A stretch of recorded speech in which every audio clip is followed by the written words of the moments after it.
UK to deploy 100 election observers in 15 states of Nigeria. Election peace accord signed in Abuja, Nigeria. Former Afghan president laid to rest. INEC to prosecute political party that spends beyond campaign budgets. General election and police to deploy gunboats to riverine communities in Lagos State. Search resumes for trapped illegal miners at Gupta-owned mine.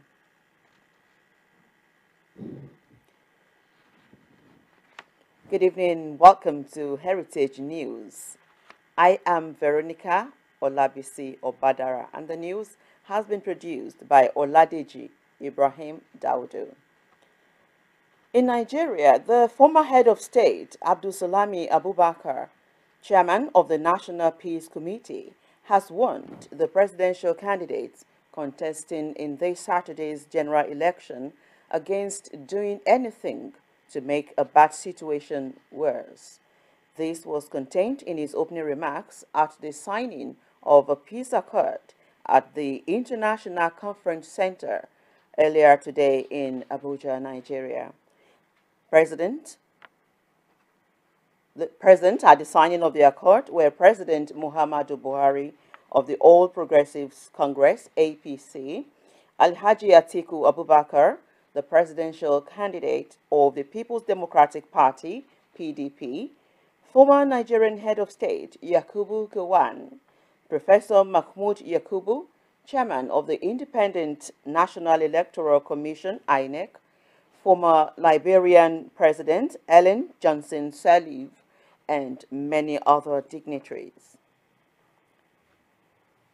Still in Nigeria, the Independent National Electoral Commission, INEC, says it is monitoring campaign spending of all political parties and its candidates towards this Saturday's elections. Speaking on plans of the Commission to ensure compliance with the law, Antonia Okosi-Simbina, INEC National Commissioner, said the Commission has collaborated with relevant agencies to ensure that political parties abide by the stipulated limit for all campaign budget. According to Section 91 of Nigeria's Electoral Act 2018, amended, campaign limit for presidential candidates is 5 billion naira, while candidates campaigning for seats in the National Assembly are not to spend beyond 70 million naira, beg your pardon. She noted that any candidate that exceeds the limit will have themselves to blame. And here in the United Kingdom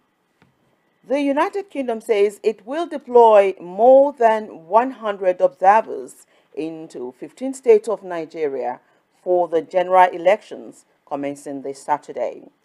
Catriona Laing, the British High Commissioner to Nigeria, said this on Tuesday while discussing the UK's resolve towards supporting Nigeria for free, fair, and credible elections. Laing said the UK would always respect Nigeria's sovereignty and will help to strengthen the democracy.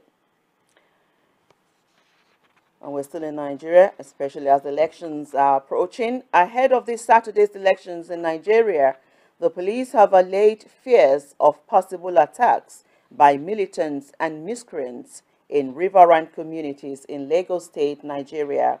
It was assuring residents of maximum security. Concerns have been raised by residents of Ijedodo, Ekpe, and other riverine communities in Lagos State, Nigeria, plagued by activities of militants and miscreants who usually capitalize on the inaccessibility of these areas to operate. But Police Commissioner Zubairu Muazu on Wednesday assured the residents of their safety and security before, during, and after the elections, noting that gunboats would be deployed to these areas. He said the areas will be properly manned and patrolled by operatives of the Marine Police. Search has resumed for trapped illegal miners at Gupta-owned mine. and fresh air will soon be pumped into the Gloria coal mine in Mpumalanga to allow search, rescue, and retrieval operation for trapped illegal miners to resume. Elliott said the air is to be pumped into the shaft to remove all the poisonous gases in order for them to establish a fresh air base at the bottom of the shaft. He said once that is done, the mine rescue services teams will go into the mine and start to make the mine safe towards the area where they anticipate the people are. Employees from the mine halted the rescue operations last week with a protest about unpaid salaries. And finally on the news, the remains of former Afghan President Sibghatullah Mujahideen was laid to rest in his ancestral graveyard in Kabul amid tight security on Wednesday. Mujahideen, who died on Monday at the age of 93, was also the founder and leader of Jebel-e-Nijat-e-Mali National Liberation Front. Hundreds of people, including President Muhammad Ghani, his predecessor, Hamid Karzai, and cabinet ministers, attended the funeral ceremony performed in the presidential palace. Paying tribute to late Mujahideen's services, Ghani described his death as a great loss for the nation and also declared Wednesday as National Mourning Day. Just before I go, once again, the highlights of the news. UK has will deploy 100 election observers into 15 states of Nigeria. Election peace accord signed in Abuja, Nigeria. Former Afghan president has been laid to rest. INEC will prosecute political party that spends beyond 5 billion naira on presidential campaign. The general election coming, police to deploy gunboats to riverine communities in Lagos State. Search has resumed for trapped illegal miners at Gapta-owned mine, and that has been the Heritage News produced by Oladeji Ibrahim Daudu. I am Veronica Olabisi Obadara. Thank you for watching. Have a good day.